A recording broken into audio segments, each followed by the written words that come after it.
बाबूजी के नाम से प्रसिद्ध मध्य प्रदेश के बांद्री सागर निवासी आंग्ल शिक्षक, वरिष्ठ पत्रकार, लोकतंत्र सेनानी, गौ सेवक डॉक्टर गौरीशंकर वर्मा के नाम के पहले स्वर्गीय लिखने से बड़ी वेदना उनके चाहने वालों के लिए और क्या हो सकती है। श्री वर्मा मूलतः परोपकारी व्यक्ति थे।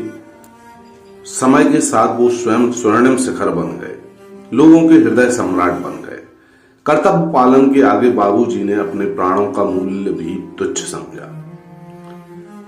श्री वर्मा की प्रथम पुण्यतिथि पर उनके हौसले की ऊंचाई पर दिवाकर वर्मा की विशेष रिपोर्ट।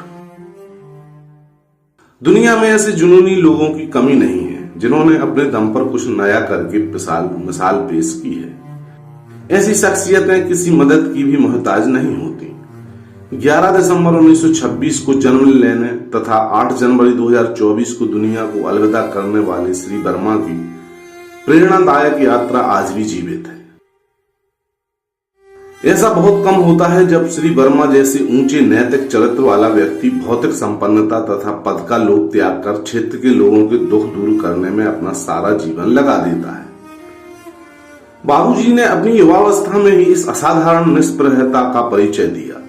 जब राजनीतिक सत्ता, ऊंची कुर्सी तथा संपन्न जीवन के सारे द्वार उनके लिए खुले थे, उन्होंने सागर के बांद्री क्षेत्र से जुड़े लगभग 100 गांव के लोगों की बेहतरी के लिए अपना जीवन अर्पित करने का कठिन रास्ता चुना।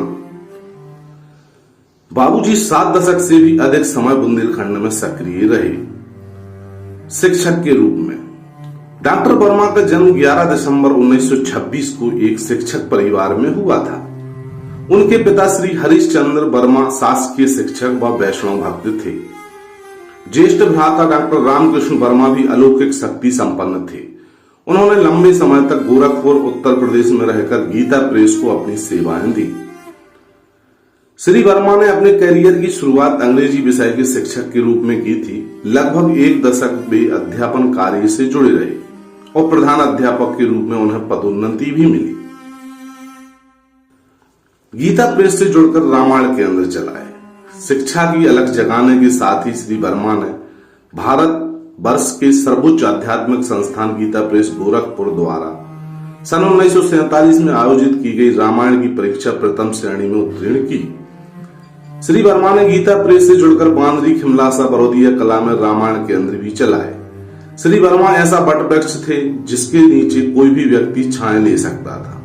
श्री वर्मा सरकारी शिक्षक के रहते अन्याय पीड़ितों की आवाज नहीं उठा पाते थे। इससे उन्होंने सन 1962 में शिक्षक पद से त्याग पत्र देकर पत्रकारिता व चिकित्सीय कार्य आरंभ किया। इस दौरान उनके पास ऐसे लोग भी आने लगे जो सामंती, जागीरदारों और अधिकारियों के अत्याचारों से त्रस्त थे। आपातकाल में राजनीतिक कष्ट सहे। राष्ट्रप्रेम बाबूजी को राष्ट्रीय स्वयंसेवक संघ के आदर्श मार्ग पर भी ले गया। 60 के दशक में श्री वर्मा बांद्री से जनसंघ के अध्यक्ष रहे। जनसंघ के जमाने की श्रद्धेय महारानी राजमाता विजयाराजे सिंधिया जब बांद्री आई तो उन्होंने चुनावी सभा को संबोधित किया। इस दौरान भारतीय जनसंघ समिति के अध्यक्ष डॉक्टर गौरीशंकर वर्मा ने सभा का संचालन किया था। जनसंघ में श्री वर्मा की सक्रियता के कारण वर्ष 1975 में घोषित आपातकाल में मीसाबंदी के रूप में कठोर कारागार की परीक्षा भी उन्होंने प्रसन्नता पूर्वक उत्तीर्ण की। श्री वर्मा ने कष्ट तो हंसकर सहे पर भीतर की व्यथा कथा परिवार की पृष्ठभूमि बनी।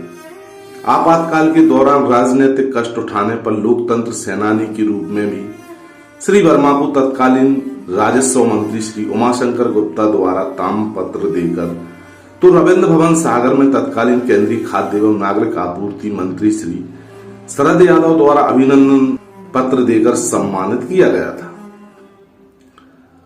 बांद्री प्रवास के दौरान संत श्री राजमणि शरण सनातन जी महाराज ने भी बाबूजी का अभिनंदन किया था।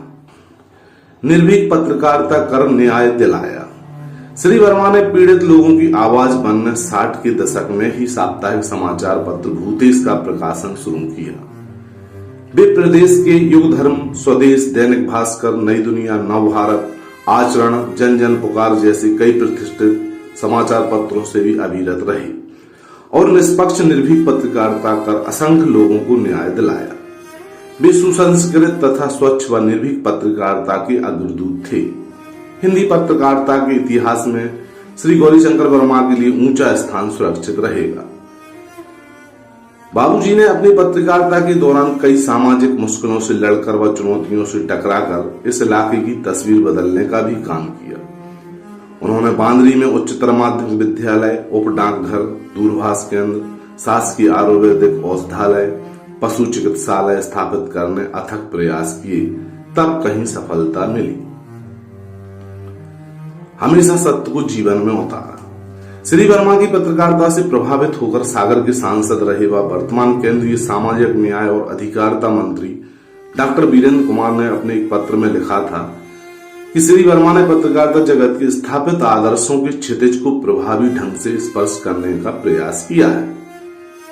शिक्षाविद पुरस्कार से सम्मानित व सेवानिवृत्त प्राचार्य श्री एमडी त्रिपाठी के अनुसार श्री वर्मा ने हमेशा सत्य को जीवन में उतारा।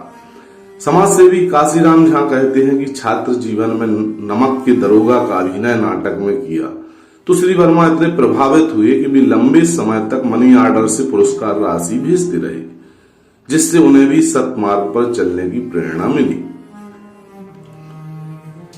गायों की सेवा का फल अंतिम समय दिखा। गौमाता के कष्ट होने अथवा बीमार पड़ने पर अधिकांश लोग गायों के पास जाते तक नहीं, जिससे उनका जीवन और भी कष्टकारी हो जाता है।